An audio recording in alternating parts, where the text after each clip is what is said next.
ازيكم يا اصحابي؟ عاملين ايه؟ يا رب تكونوا بخير. النهارده معانا حكاية جديدة من حكايات سيمبا في الغابة. بس النهارده هنحكي لكم حكاية محمد ورهف. محمد ورهف اسدين اخوات عاملين مشاكل كتيرة جدا في الغابة. يلا بينا، ما تنسوش الاشتراك.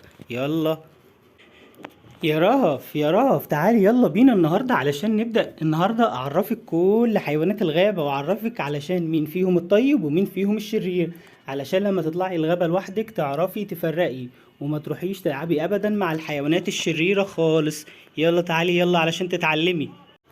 صباح الخير يا ماما، صباح الخير، ازيك؟ عاملة ايه؟ النهاردة هتكلم معاكي علشان تعرفيني كل الحيوانات الطيبة الكويسة في الغابة، وابعد دايما عن الحيوانات الشريرة. يلا علشان انادي اخويا محمد علشان يتعلم هو كمان معانا. يلا بينا.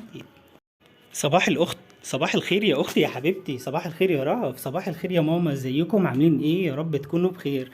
يلا علشان نبدأ درس النهاردة في اننا نتعلم مين الحيوانات الطيبة ومين الحيوانات الشريرة. انا جاهز النهاردة ومتحمس جدا.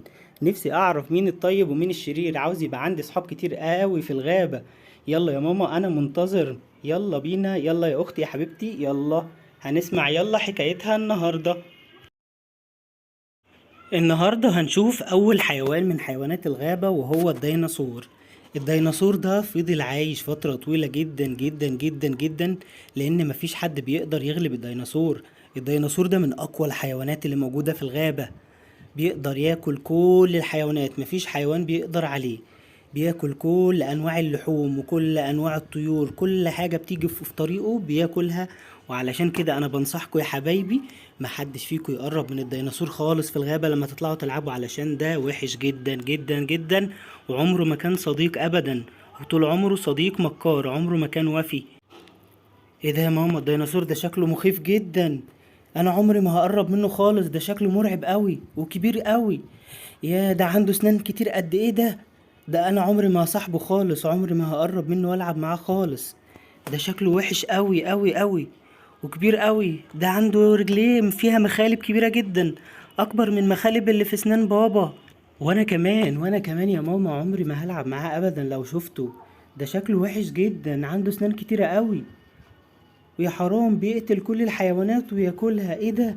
انا لما اكبر وابقى قوية زي بابا، انا هموت الديناصور ده وهطرده بره الغابة علشان ما يضربش الحيوانات المحترمة والطيبة اللي بتفضل تلعب معانا كل يوم. انا لازم لما اكبر احافظ على الغابة من الديناصورات والحيوانات المفترسة الوحشة دي. يلا يا بابا شوف لنا مين اللي عليه الدور علشان نعرف مين الحيوان الطيب اللي عليه الدور.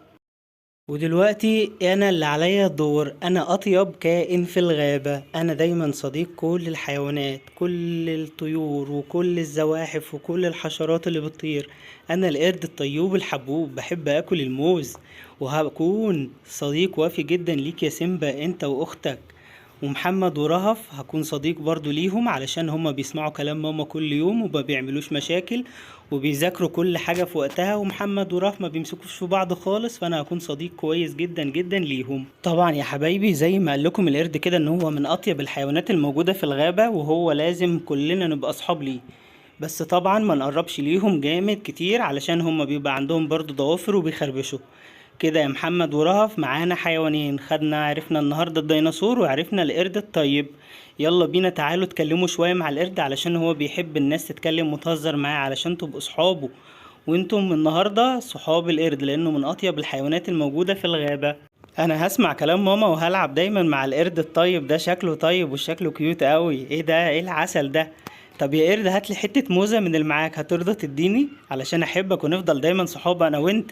يلا يا محمد تعالى انت كمان علشان تلعب مع القرد، شكله طيب قوي. شايف بيرقص ازاي؟ عمال بيرقص ومبسوط ان هو بيلعب معانا. انا من النهاردة هكون انا وانت يا قرود صحاب، لازم نفضل طول عمرنا صحاب علشان انت طيب وماما قالت لي العب معاك، وانت هتبقى صديق وفي ليا انا ومحمد حبيبي. يلا يا محمد تعالى عشان تشوف القرد انت كمان وتلعب معاه. يلا تعالى. ايه ده؟ ايه القرد العسل ده؟ شكله حلو قوي، انا هلعب معاه على طول.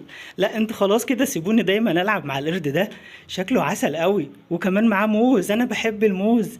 يلا يا قرد انا وانت علشان نروح نجيب موز دايما كتير من الغابة ونبقى انا وانت اصحاب.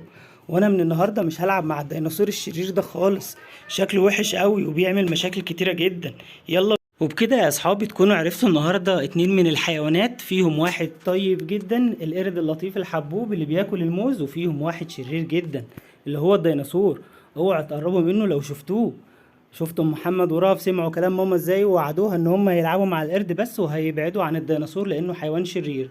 وبكده تكون قصتنا النهارده يا حبايبي يا حلوين خلصت. وان شاء الله اتمنى لكم ليلة سعيدة، وبكرة ان شاء الله لينا حكاية تانية، وهتكون حكاية كلها مغامرات بقى.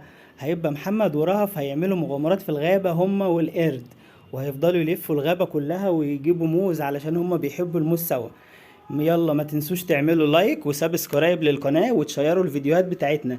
يلا شوفوا الزرار الاحمر اللي جنب الفيديو تحت، دوسوا عليه واعملوا اشتراك في القناة علشان يجيلكم كل الفيديوهات بتاعتنا الجديدة. باي باي.